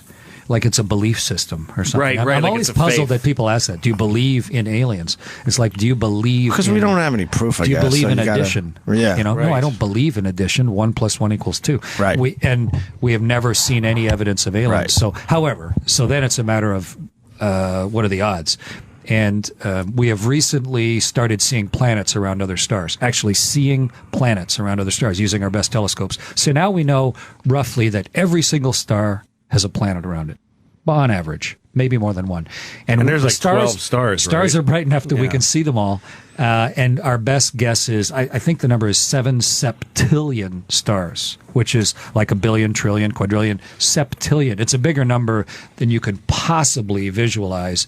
So the odds are basically 7 septillion to 1 that we're not alone in the universe. But then again, the universe has been here 13.5 billion years. Yeah. Entire species have probably risen and fallen billions of times. Yep. And we're one little speck in one little galaxy in amongst billions of galaxies. So, do you think it's possible that there were people on Mars and that it cooked over well, there's lots of pieces of Mars on Earth because when an asteroid crashed into Mars, it hit it so hard it knocked bits of Mars that then flew through space for a while and fell to Earth. And we've walked out on the ice in Antarctica where a little meteorite came down, bounced, rolled to a stop, and sat there on the ice waiting for us to go pick it up. Wow. And we've picked up pieces of Mars lying on the ice in Antarctica. So do you think it's possible that people were on Mars and the planet was dying, so they all went onto the moon and used it as a spaceship to come here and it crashed into Earth? I don't think that's possible. No? So you think Sidonia is just nonsense? All that face on Mars stuff is just a bunch of bunk. Forgive me. There's lots. I mean, you can see faces in clouds. That doesn't mean that's. I do that a lot. Built actually, by ancient civilizations. It's very boyish of me. There's a lot of that hopeful thinking. Do you whistle while you're doing it? Yes, I do, and I chew a piece of hay. I like to think like Louis that we kind of planet jump. Well, eventually we'll figure it out, but I think right now, we just put a little satellite in orbit around the biggest asteroid in the solar system. We think that asteroid may have more fresh water on it than Earth. Really? An asteroid. How big is this asteroid? It's Can we go almost get it? Moon-sized. Can we go get it? Getting it is a problem. Yeah. But is it drinkable? Well, it's buried underneath the surface, but. And we're looking at Enceladus, and just this week, which is one of the moons of Saturn, we can watch the geysers of water coming off Enceladus feeding the rings of Saturn. We just saw that and proved how that works this week. So it's a planet that has water and has heat and has had it, or a moon has had it for millions or billions of years. So maybe there's life on those moons too, and we don't know. And it's not intelligent life, but even if there's one little proto-microbial whatever, then we know. Then it answers your question. Right. Then we know we're not alone in the universe. Right, it's just a matter of looking hard. Has that ever been part of what I mean? Some people are driven towards space by that curiosity. Yeah, that's what drives a lot of people is the curiosity. To me, what made you go up there? Killed the cat. Is it because you like to fly and you like to go? No, it's just a natural extension of exploration. Yeah, it's just. I mean, have you spent your entire life in New York? I mean, sometimes you want to go somewhere else and see something else, and that idea of wanting to go explore is what has spread us over the whole surface of the world. And and we only been in Antarctica for 100 years because our technology wouldn't let us get there till 100 years ago, and we only started going to space 50 years ago because we're limited by technology. To me, it's just innate to every one of us, and technology is the limiter. Yeah, it feels like a necessary part of being a person, right? You learn to walk, isn't it? Because we are supposed to get out of here. Well, you learn to walk before you have any common sense because you need exploration to understand. And it's just an extension of that. It's nothing magical. How far back can I know they're going to set up another. They want to set up another telescope that they're going to have to try to see the beginning of time. How far back can Hubble actually see? Actually, Hubble is what taught us the age of the universe. It's an old telescope now, right? It was designed in the 70s and 80s and launched in the early 90s, and we fixed it several times. But the big James Webb telescope that's going up in a couple of years, it'll be orders of magnitude. But Hubble, you can measure how fast the universe is expanding, and sort of like the Doppler shift when a train goes by, you can hear it different. Light does the same thing for a galaxy that's expanding. It changes the color just like light changes or sound changes when a train goes by. That you get that out of light as well. It's called redshift. And so you can start to measure speeds of galaxies based on distance. And from that, you can start to see the further away they are, the older they are, the redshift is different. Yeah, you can a lot do the of math. it is just math, right? And from Hubble, we've shown how old the universe is, which is like 13. But aren't they trying to see the beginning of like the bang? How close to seeing the bang or whatever it is? Well, you're looking at echoes, right? Because obviously the bang sort of happened everywhere 13.5 billion years ago. And from Antarctica, because of it's sort of an undisturbed place to look at the universe, where we can see some of the earliest echoes of the first fractions of a second of the Big Bang with the background explorer. We're just starting to see some of that. And we're just idiots. We're just figuring this stuff out. Isn't that kind of what sometimes I think that's what the feeling is inside of people, like the sort of, there's always a desperate kind of scared feeling inside. Yeah. It's because we're still in the middle of an explosion. Like, isn't it just like there was this big boom and we're all flying. I mean, we're flying through space. We're little bits of flotsam. Gazillion miles per hour, and we're a little, like, it's scary, but we're in denial of it. But when you go, like, right before you go to sleep and you need to watch Family Guy so that you can not feel so bad, isn't it because we're going, like forever in a way? I don't know. It's just, you can get all worried about it, or you can recognize, just try and understand what's going on. Yeah. What worries me more is, we can only account for 6% of the universe. We don't know what 94% of the universe is even made of. And we can do the math that shows it has to be made of something, but we only understand what we call matter, and our understanding of energy, which is, we don't know what 94%, we call it dark matter and dark energy because we just had to make up a name.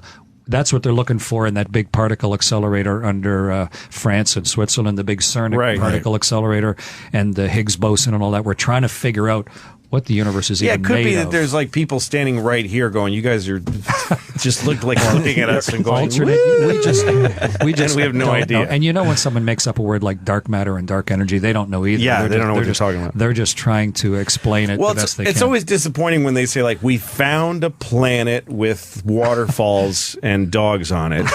And then you're like, oh my God. And then you read the story and they're like, well, they didn't see it. They saw a star wobble in a weird way, so they figured out with math that there's probably a planet there. And because of how far it away is from the star, it's probably got...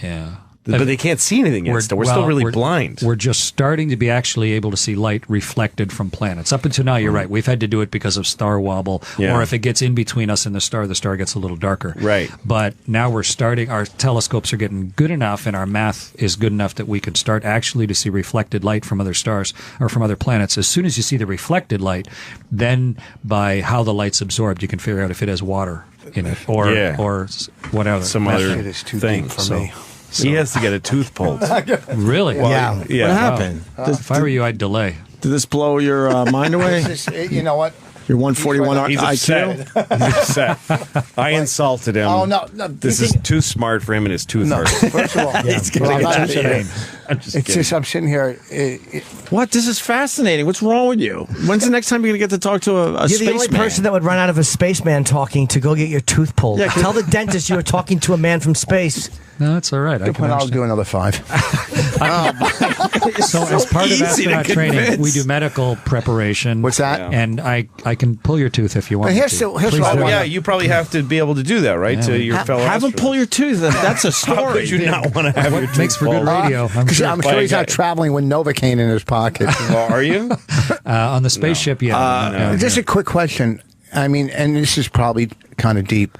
You get a lot of pussy being an astronaut? I mean, how much pussy can you get being an astronaut? So my brother and I wrote a song, and one of the lines in the song is, chicks don't come here as much as you think. It's kind of a lonely existence on a spaceship. It's kind of like a monastery up there. So but I'm plus he's a married man. Oh, you're married? My wife and I have been together 40 years.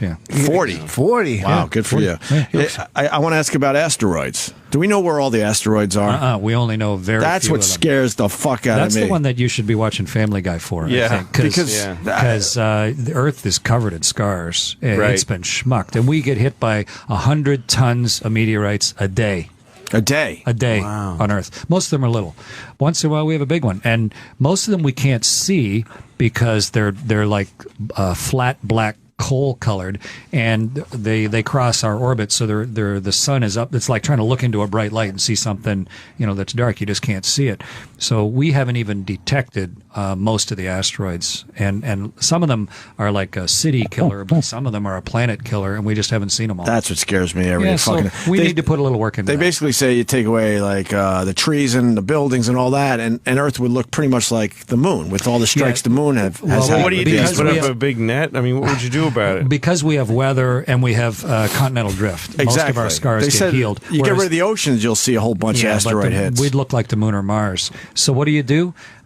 First, you find one that you know 5 years from now is going to hit the Earth, and then you just need to make it just barely miss Earth. So there's a few guys have thought of different ways to make an asteroid change its path just tiny bit. You just need to explosion, maybe either an explosion, or you put a little thruster on it, or you have a spaceship that hovers next to it, and the gravity of the spaceship will slowly just yank it a tiny bit. Who wants that job? But isn't that only if it's a big? But if it's a big asteroid, though, what if it's like a big New Jersey-sized asteroid?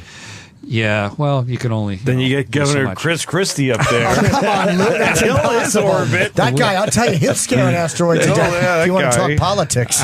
A lot of people, say that's what has destroyed the Earth numerous times. We've been hit really badly before. Civilizations, past civilizations. Yeah, the one that hit off the Yucatan, that enveloped the whole world basically in fire. And how long ago was that? That was 170 years ago. Oh, what? 100? Well, that was like 90 million years ago. I'm not sure. I don't know the answer to that. The one that hit up in Quebec, you can still see. Yeah, was a couple 100 million years ago. The one in what'd you say? The one in Quebec? There's a huge one that you can see up in Quebec called the Manicouagan crater. That it's like 30 miles across or 40 miles across. And that was an Earth killer. Scares the heck out of me. It was had What's a big the most impact recent on life. one that was that bad? Arizona? Well, the one in Arizona is only 49,000 years ago, and that must have been a heck of a day. But it's only a mile across, that hole. Wow. The one in Tunguska was 100 years ago, and it flattened. 100 years ago? 100 years, 1903. It flattened trees for hundreds of miles. That's 112 years ago. Yeah. And how big was that asteroid that did that? I'm not sure. I don't know. Perhaps like house size, not huge. That's what I'm saying. It was only but the it's size of a house. It's totally random. Yeah. We could go another 50 million years, or it could be tomorrow, right? Yeah. Well, there's normally if it was a pretty tomorrow, we would have significant seen something by now. Yeah, every 1,000 years there's a pretty big one. There's a bunch of people working on it, and part of the problem is if you start to drag an asteroid so it's not going to hit, say, New Jersey, well, as you slowly pull it off the Earth's orbit, maybe it's going to hit instead L.A. or it's going to hit Brazil or something. So the politics are complicated. Who decides and who spends the money? I'm not sure how we're going to do That's why I live one day at a time. That's a good idea. You know what I mean? That's because you're an alcoholic. Well, that too. That's got nothing to do with asteroids. Yes, a struggling homosexual. That's because you can't drink wine without ruining your life. Yeah. That's why. Asteroids got nothing to do with it. Well, it's your fucking Irish heritage or whatever is back Jewish. there. Same thing. So they let you take your guitar up there? No, we keep a guitar in a space station always. Oh, really? What is it? What kind of guitar is it? It's an acoustic guitar made by a company called Larry Vay. It's a Larry Vay parlor guitar, 6-string, pure acoustic, small body. It's a good guitar. Wow. Yeah, it's been up there since September of 2001. We brought it up in a shuttle in September. It gets played pretty much every day up there. There's lots of guitar. That's a famous guitar now, too. Yeah, and I recorded a whole album up there, and it's actually in the studio now. It's getting released in August. Oh, I didn't know you did. By the way, the book, we have to promote your book. It's called An Astronaut's Guide to Life on Earth, and it's really good. It's in 20 languages, this book. And, wow. Well, for me, English is the only one I can do, but it's really great. But it just came out in paperback, and I'm really pleased with how the book's done. Oh, yes, I have a fanny pack, Lou. Yeah. Ask the spaceman about being economical with your space. Am I correct? Well, you don't want to lose your valuable stuff. I like to travel with nothing in my pockets. I have a fanny pack. Yes, I do. Sure. He's owning it. He's owning it. This is the most shocked I've been all day. On a space with everything I've learned, even the asteroids. Even the asteroids. Okay, this is. Men like Chris and myself understand a fanny pack's value. Don't drag him into that. Do you not wear fanny packs up there in the big abysses, I like to call it? Where no one can see them. Because your pocket stuff falls out of it. You need zippered pockets without gravity, otherwise stuff floats all over the place. I happen to like a fanny pack. What's in there? I'll tell you what's in there, Lou, without you rifling through my fanny pack. He really has a fanny pack. I do my tickets. I have my shades. Is that so you can wear... I have my ID, my wallet. You have any Novocaine? And you have where's your dignity? I happen to like a fanny pack. My masculinity is not defined by what I wear around my waist. It's defined by what I put in my mouth. And that's not good, Chris. I think you're offering up a little too much info to our guests. Is that so you can wear pervert sweatpants? No, it's so I can travel comfortably. It's like what I'll do is I pop this off, and I'll drop my fanny pack in the front of the seat, and I just doze right off. This is the kind of moment where I'm getting old. Jim Norton's wearing a fanny pack. You need a fanny pack to tell you that? I have been wearing a fanny pack. I used to carry one of those Merces, a man purse. That was embarrassing. Yeah. Wow. I'm more bothered that you had enough time to do a whole album up there, Chris. I thought it was one song. 6 months. Every night before, actually, I wrote one song with my son. I wrote some of them. My brother wrote some myself. But I've been a musician my whole life, and so it's just more. How many hours do you sleep a night up there? About 4 or 5. 4 or 5 hours. Yeah. You can't sleep more than that, then, or what happens? There's just too much stuff to do. Yeah. Really? Because you're that busy every day? I didn't want to miss it. Got songs you wake up to and you're in record. space. You're like, I want to look out the window. Do you get overtime? Sleep later. You work long hours up there. I thought I'd sleep when I get back. Do you wake up and go, holy fuck, I'm in space? Like all of a sudden you forget for a second? At first, yeah. It's you weird. do, right? It's weird. But after a while, you get completely used to being weightless. You don't even think about it anymore. You're like prehensile toes. What's it like coming home? Is it heavy and weird?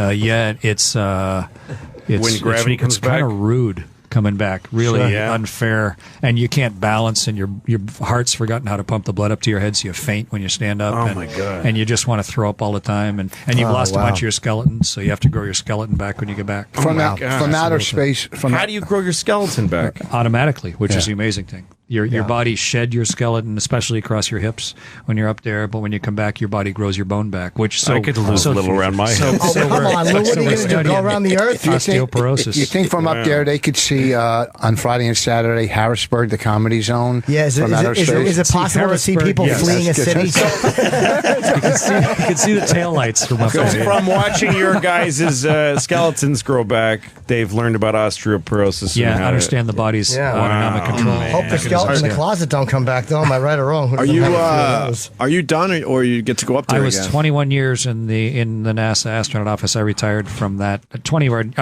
Neil Armstrong was an astronaut for 8 years.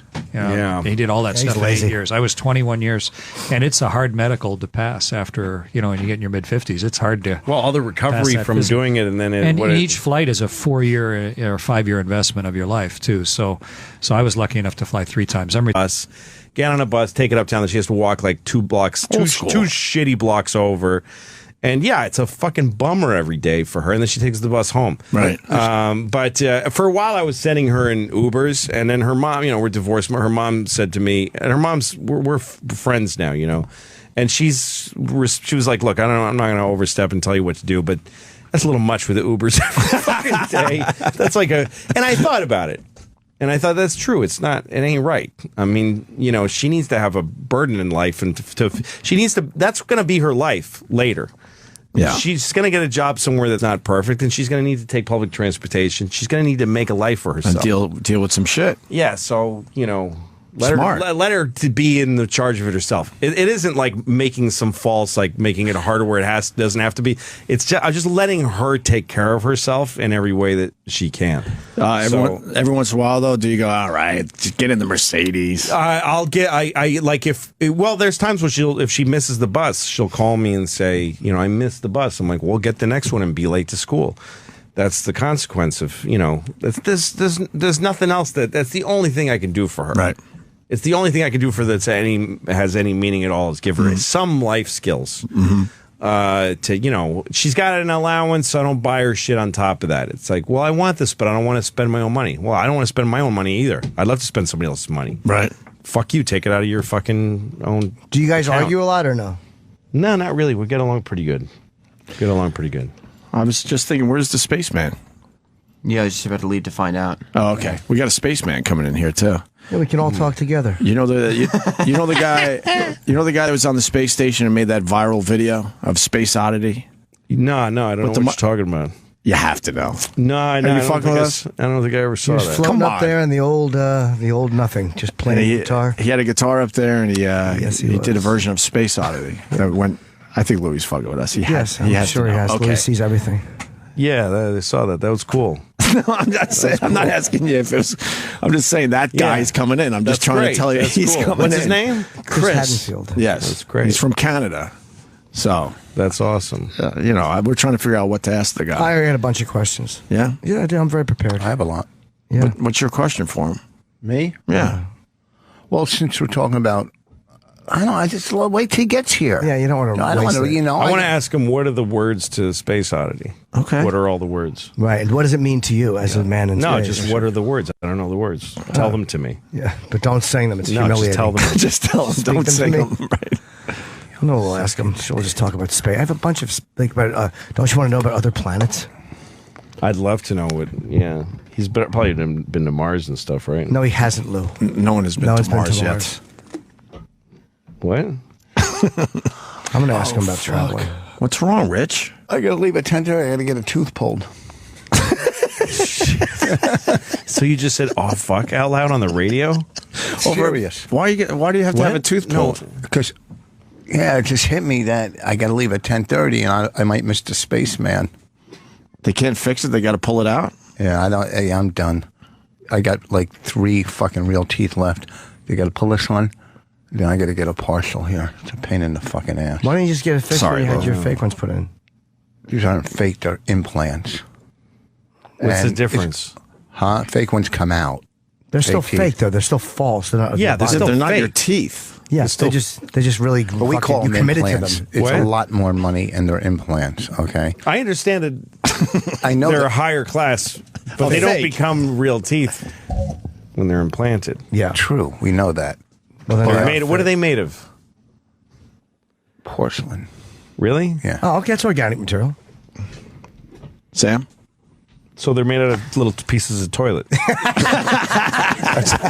Yes. My career's in my mouth. Oh. Right. Yes. Sam, what's the skinny on the spaceman? Spaceman's not here yet. Oh, wow. I think he'd be fucking on time for a launch. God. I think he might have. Come on. Tied it right in. You think he might have heard us talking about him? We didn't bash him. No, who the fuck listens to you? Well, I mean, before you got here, all nice show long, Opie was saying that he's not a real astronaut because he didn't walk on the moon. Well, He didn't walk on the moon. Well, compared to the guys we, kind of grew up with, he's, those guys but on the nobody space is, station, They they're stopped the moonwalks. They're worthless. Do you think it's possible at all that the moon walk didn't happen? No, it's an impossibility that was faked. It's impossible. Why do you say that? Because there's too many people that would be required to keep the secret. Too many people. Why can't told we the take a same picture story. of the stuff that's there? That's a very good question. Because we could take, all the things people say, like satellites can take a picture of a license plate. So why can't they get a picture of the flag? I'm surprised they can't. I didn't know that they couldn't. Let's ask them when he comes in. It would shut up a lot of people. Maybe they can. We have the technology to do that, I would assume. Don't we even have stuff that's orbiting? Don't we have something orbiting the moon? Take a picture. Not from my knowledge. Not orbiting the moon, but no. And maybe it's in a place where our camera just can't see it. Maybe it's behind something. Behind something? Like a dune. It may be behind it. Behind a it may be behind a mountain. A big FedEx box that somebody has piled up. But there's mountains on the moon. There's ridges. So but we're above all that. It's not like we're on the moon. You were looking for it. No, but we're you still, because of shadowing, there's a side of the moon we still never see. So the way it rotates, yeah, but they didn't land on the dark side. No, but I'm saying because it rotates a certain way, we may not be the same shadow that covers it may cover it all the time, or the same mountain that's in front of it may be in front of it all the time. Well, that's a real question to ask this guy. Is there an answer online? You believe we screen? No way. Because I walk, and then he comes up to me, starts talking to me, and as he's in character, right. I'm really thinking, I can't fucking believe how good this episode is going to be. Awesome. And the first take, I think, is on the air. We just were like, let's use that. And it was easy to shoot because he was so good, and he just got better and better. Is that your thing to not kind of go over this stuff with the guys beforehand? Yeah, I don't rehearse, and I don't. You want to do it like cold. I want to I stay away from people when they're on the set. And feel what the reaction is first, right? And you can tell some actors get rattled by that. They realize we're not going to rehearse, and I go, we're going to just shoot because it's digital. You're not. You used to be you had to save film, right? It doesn't cost money, so might as well shoot it, And it makes people scared. A lot of actors and that's a positive thing. I'm amazed by this. Yeah. Really, I just felt like you guys really knew each other for a long time. And this was just really second nature to you two. And also, is there supposed to be an ill ease between me and him? So if we got really comfortable and friendly, you'd see it a little bit. I've made that mistake too. Like if you have somebody on the show that you're excited to work with, so you pepper them with questions about movies and you make friends with them, and then you're supposed to be not so good friends on the show, and then you've kind of ruined it. Gotcha. So I just stay away from folks. Well, bravo on that. All 4 episodes are great, but why did you cancel on Louis though? Because it's just such a hot and critically respected show. I don't even think it's a bad thing to. I just think it's crazy to cancel. Like, why would you cancel it? Did you have a smoke machine at the Comedy Store?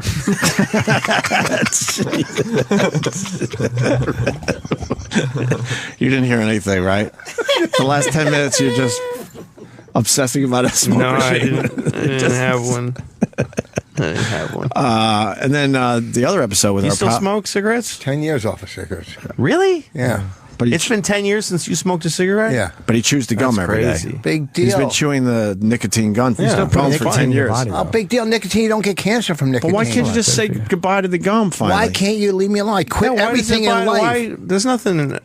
I don't get high. I don't eat red meat. I don't. Yeah, he went from fucking crack addict wearing tight cutoff shorts to get a discount on crack. Right. Yes, thank you. From a gay crack dealer, he went from that to chewing Nicorette gum. Exactly, and there's been no improvement.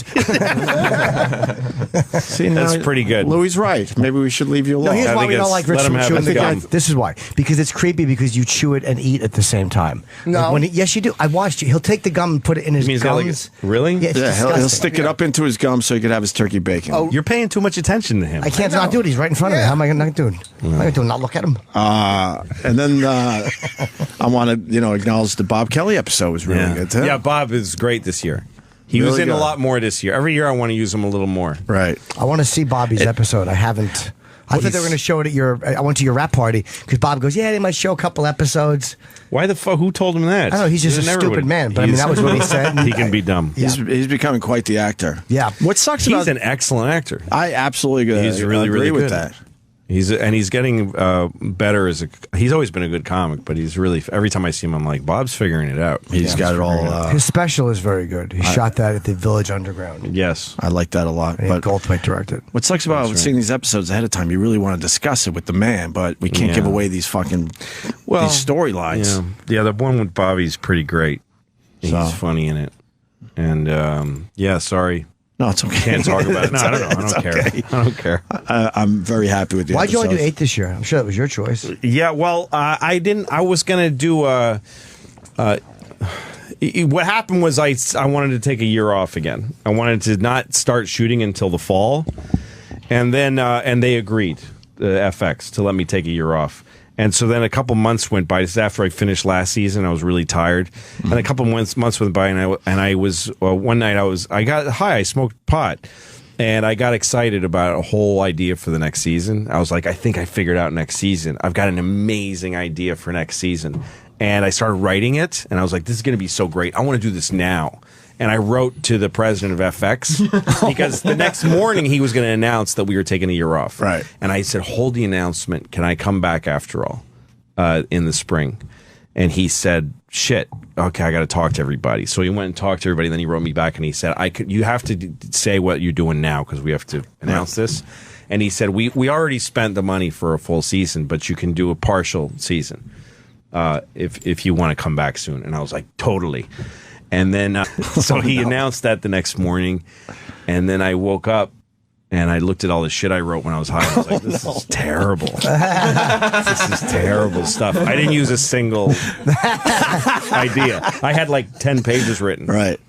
10 stoned pages. Could you tell us one idea? It was the whole plot was that Doug Stanhope, who was on the show a few years ago. As Eddie, who the suicidal comic, that I run into him in New York, and he's like wearing a suit and tie, and he just, he cleaned up his act, and he's making money. He's like an investment banker or something like that. And we end up opening a comedy club together. I had this idea. I open a comedy club, and I become a club owner, and and I thought, that's such a cool idea. I wrote all these ideas about young comics come and stuff like that. And then I looked at it all, I was like, no, none of this is funny.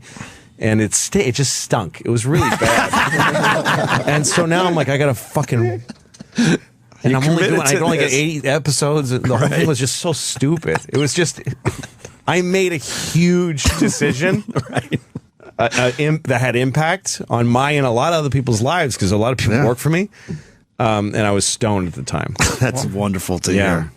How's the pot? You like the pot, huh? I do very little of it. It's like every couple of weeks. If I do it, I'm very paranoid about drug use. So if I do it, if I get high like twice in a week, I'm like, I have a problem, and I stop because I just don't like. I don't think it's good for comics getting high. It takes your will away and it makes you too comfortable. You know. So I don't do it a lot, and I got kids. I can't be fucking around with that shit. But once every couple of weeks.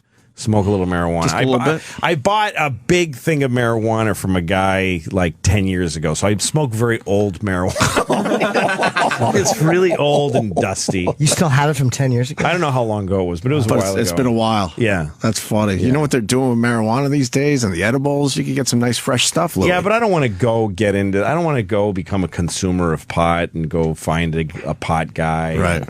You told that wonderful story. I think it was in Comedians in Cars with Jerry.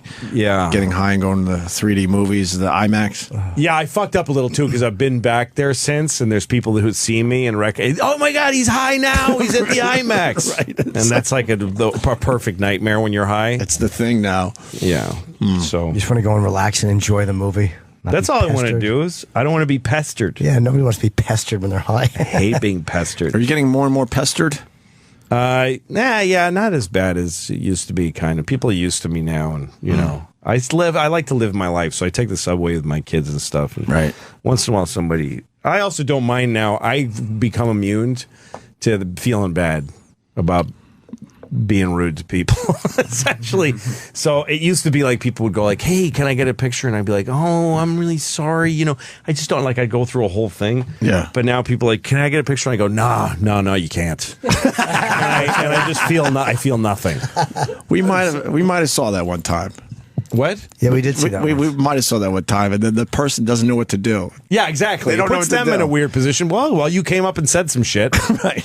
You put yourself in that. I'm not responsible for your fucking choice to talk to a stranger and ask for something. You asked a stranger for something, and they said no. That's your fucking problem. Next time, go live your fucking life. Yeah. We were outside the building the last time you were in here, just kind of shooting the shit, catching up a little bit, and someone came up. And I didn't feel like you were being rude, but the funny part about the whole thing was the girl just didn't know what to do with herself. She never expected a no. Yeah, no. People expect you to say yes. Yeah. Well, so then she's standing there awkwardly, expecting something else. And then she thought maybe you were joking, and then it was obvious you weren't joking, and then she didn't know how to leave the situation. Yeah. I kind of enjoyed the whole thing. What about a quick in autograph? a sick way? I'll sign an autograph. Autograph, right? Sure. Because that doesn't take nothing off me. I have no problem signing an autograph because it doesn't. I don't feel one way or the other. I hate taking a picture of somebody. So I'm just not going to do something I don't want to do. It's like every fucking checkout counter. Can we have your phone number? No, go fuck yourself. Why would they ask you, and then when you tell them no, they get mad. That's exactly like what he's talking about. No, listen. First of all, don't listen to me, fucking windblower. You're right. I'm saying people get mad when you say no. Yes, I know. After the garden, when everyone wants to take your picture, it's the same at being at Best Buy. No, can we have your email? Shut up, you ass.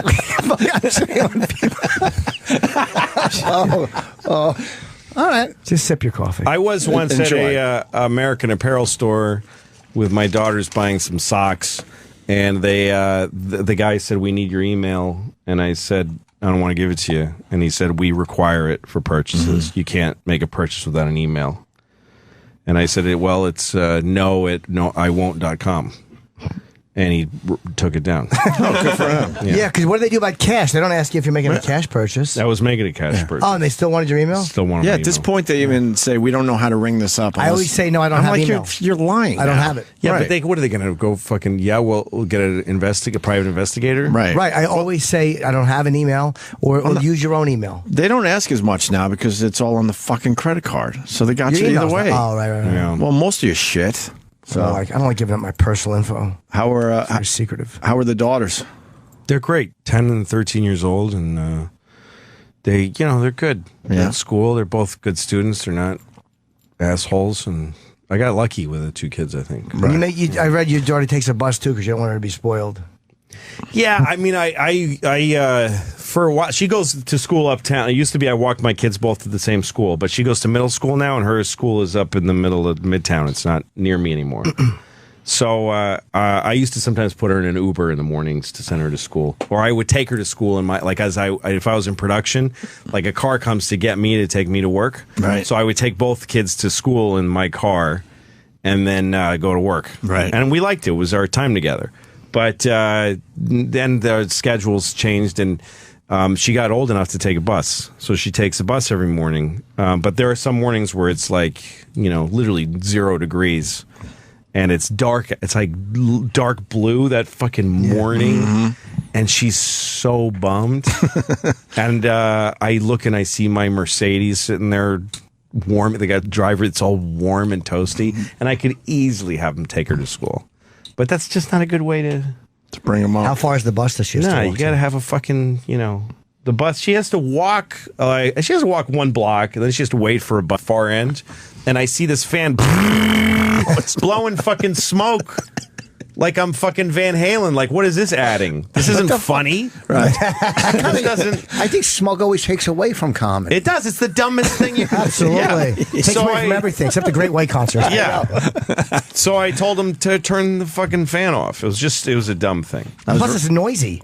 It is noisy. I went to see Todd Barry's special. He did a special at I don't know, somewhere in New York, and it was for Comedy Central.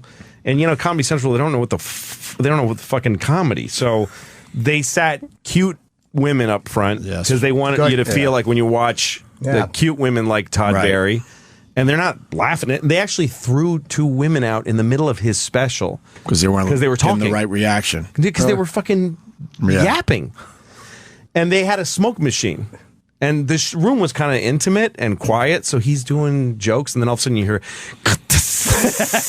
and you hear the smoke machine just kicking up. Yeah, but why would anyone allow that? The smoke does. You talked me out of that though, because I was in Massachusetts shooting, and I was suicidal because we couldn't get smoke machines in this room. I thought you needed them. And so I asked him, how did you do it when you shot up there? And you were like, I don't use them. They're stupid. Yeah, it was right after that, too, and I told you that. Yeah. You saved me a meltdown because I'm like, oh, okay. Why would it add? I just thought for the lighting. Like there's certain lighting that directors love to use it. They use it The reason that people use smoke is because it adds an atmosphere to the room, and it gives, you can see the air. Right. And it's totally just a visual thing. It's a fucking director who wants to get a job doing music. He doesn't want to shoot comedians. Right. So he wants to show the tape of you and say, look, I made this fucking loser look okay because of the smoke. Right. Yeah, but and so then he'll get to do a striper video. But different terminology. The best shots. No, that's why would he say anything different? No, I just try to say, look at this great thing I did with this guy, this rock star. I'm not sure he would say that. I think he'd probably say the best shots are close-ups, right? Aren't they the best shots in a comedy thing would be close-ups? You wouldn't need fucking smoke for that. No, but it's the same air. I mean, it's the same visual, I think. You did it at the... You should stop asking about this, Rich. You're out of your depth. I'm not. I need to know about smoke machines. You did your special at the Comedy Store. That was definitely cool. That was really fun. Nice and intimate, Yeah, that was great. You bring up a great point with the Comedy Central tapings. I've been to a ton of them, and they kill the audience by just overthinking and going, all right, no, you over here, and they're moving people around for like 20 minutes, and by the time the show starts, you're kind of fucking tired from sitting there waiting. I don't know what they're trying to sell. It's dumb. So the new season of Louie, I've seen the first 4 episodes.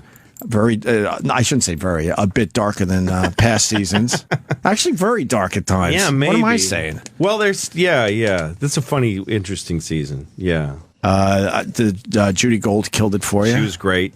Great in the first episode. She started doing our show. I really enjoy her a lot. Yeah, she's awesome. And then you also had Michael Rappaport. Michael Rappaport's on not this week, but next week. That episode is amazing. Yeah, it's one of my favorite things that we ever did. For the show.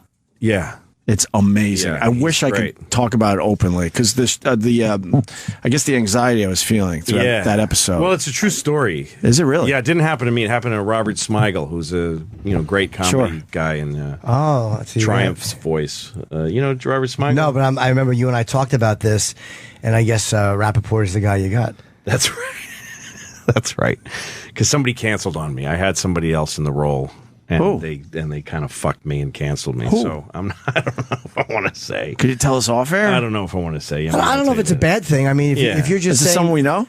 Yeah, but I got canceled last minute. So I thought I was in trouble. I actually almost canceled the episode. Wow, because we had like 3 days to cast it. He carries the whole. It's a character that carries the entire episode. Absolutely, and not everybody can do it. He learned that in 3 days. Yeah, he learned that very quickly. Oh my! I mean, I don't know if it was that quick, but he we went through so many different people, and we offered it to a few people, and then somebody gave me a long list of here's some people you could think about, and his name just jumped out. Right, and I thought, fuck, Michael Rappaport. I always liked that guy. He's always been good in everything I've seen him in. And I assume he still knows what he's doing. And so we reached out to him, and he said yes immediately. Oh, wow. And he showed up, and he fucking, first of all, he knew it shouldn't be impressive for an actor to know their lines, but he just got it. And like he would do little things, and I'd be like, that wasn't mentioned in the direction and the script, but he did it. Like he really did it. Right. And he really, to me, he's like the guy now. You know, there used to be this troupe of guys, the tough guy actors, the salt of the earth guys. Like Harvey Keitel, Kevin Spacey, De Niro, Kevin Spacey. Yeah, like a real guy from the neighborhood, like Kevin Spacey. Real scary. You could tell he was really like he could walk down fucking Elizabeth Street. I don't know. I can't think of it. But anyway, but I think Rappaport's that guy now. I mean, all those guys are old now, and you were happy with how he did it too, because I remember you talked about it. You're like, I want to get someone who's really going to do a good job. That was a big thing for you. I cannot imagine anyone else doing it. No, me neither. I mean, that might be up for an award or something. I think so. That thing was. That was one of those things where when we started, I barely talked to him. We hired him. He was on the West Coast, and then he came and we were shooting a whole other scene. We were shooting the first scene of the show with this woman in a store, and I was shooting that, and I just knew Rappaport's. I got somebody. Michael's here, and he's in his cop uniform, and he's ready. And I'm like, okay, good, whatever. And then right before we shot his first scene, I took 2 seconds to say, I'm so glad you're doing this, thank you. And then I just walked away. And so my first real conversation with him is on... You've been busy. Yeah, Anthony looks weird. He got better looking and dumber. He got all these tattoos. I know.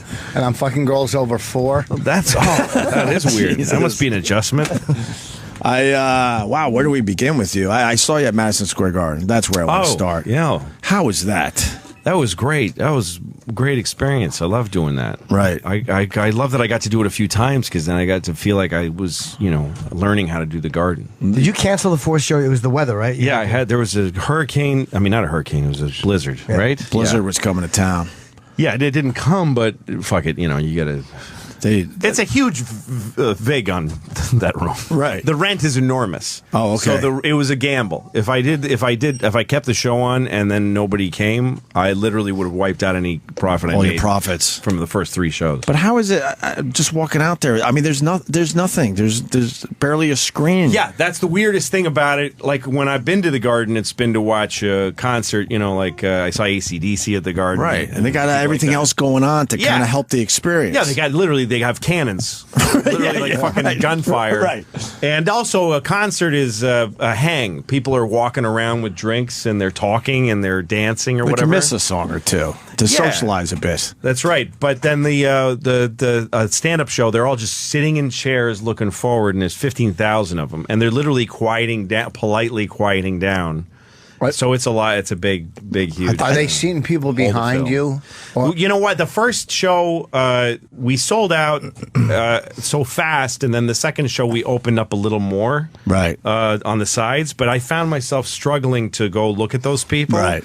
And if you look at those people, that's like literally 1,000 people, and to look at them, you're shutting out 14,000 people. It's just bad. It's bad geometric economics. So for the third and fourth that never happened show, we shut those. I mean, it's kind of hard to say no to the money, but you got to take a swallow and go just fucking. Or you could have just left them in 1,000 sections. You could have just left them there looking at the back of your head and said, "Fuck them." You could easily have done that. Do they also have screens up too? Yeah, they had these two big monitors, one on either side, and that costs money though. You hire those people yourself. Oh, really? Yeah, if you'd use what the Garden gives you, they just give you the scoreboard. So you're just up there in like this 4 images of you, and people have to look up at the fucking scoreboard. Right. And anybody who's like you have to have a good seat. So you have to hire a company to come in, and they're really fucking expensive. It's a lot of money playing the Garden. So you get into that, but when you come out, the main feeling is like the first few jokes are just not gonna. There's not gonna be this feeling of It's not like you're coming out, not like you're Aerosmith playing, Back in the Saddle or something, right? And people go nuts. Yeah, they're happy to see you, but then you got to warm them up slightly. Yeah, it's like starting an old car. You have to kind of crank the front and get it going.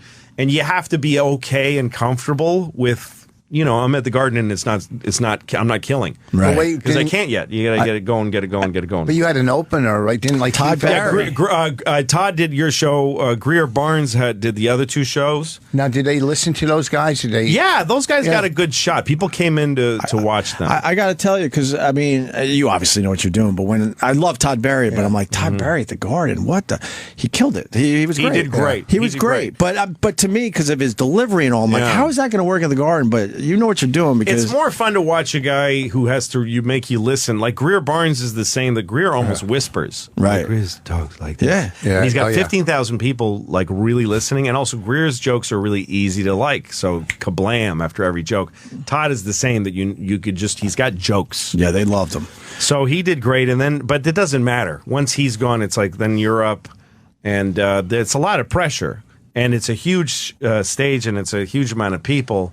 But you just have to think about your joke. You just think about your own jokes, and Did you have a monitor or anything? Like any other. Did you have a monitor or anything? You mean like a video? No. Just like anything for like joke remembering. Like... Oh no. I mean, I had been drilling the set so hard. You look like you're having a great time. I was really into it, and I knew also you just have to know it's going to start a certain way, but then you're going to get to a place. Right. And every show I did there got to a place where I'm just walking around, and the best feeling was like killing for like a good 10 minutes of huge laughs, and then you start a new bit and they're dead quiet, 15,000 people, and there's an energy in the room because you've been killing, right? But they're just looking and listening, and you feel like you're all together in this place. It's pretty cool. I'm sure it's not as cool for them. I'm sure that I had the best time. I'm sure there's people that are sitting in the fucking nosebleed seats that are like, this fucking sucks. Did you? No, but they only paid $45. I kept the ticket prices down because I wanted it to be okay. Do you hear your voice coming back at you, and does that throw you off? No, the Garden has excellence. They figure that out. Yeah, they know exactly what they're doing. Yeah, because who were we talking about? Who was it? Ron White or somebody the other day? Someone did an 80. That's 80,000. Gabriel, but yesterday, saying when you play the stadiums and it fucks up everything. That's right. But the Garden was made for performance. It wasn't, and sports, but the concerts have always been a big thing there. So it's not like you play a raceway and it's just you. And you had a little smoke machine, I saw. Yeah, I did not ask for a fucking smoke machine. It's the dumbest thing I ever saw. You deserve a good smoke machine, Lou. I swear I wasn't sure if you decided to set that up as a little bit for yourself or what. But when I made them turn it off. Yeah, because the fan is blowing smoke. I didn't see it because it's all so big. So at one point I walked over to the edge of the stage to kind of make a connection with people at the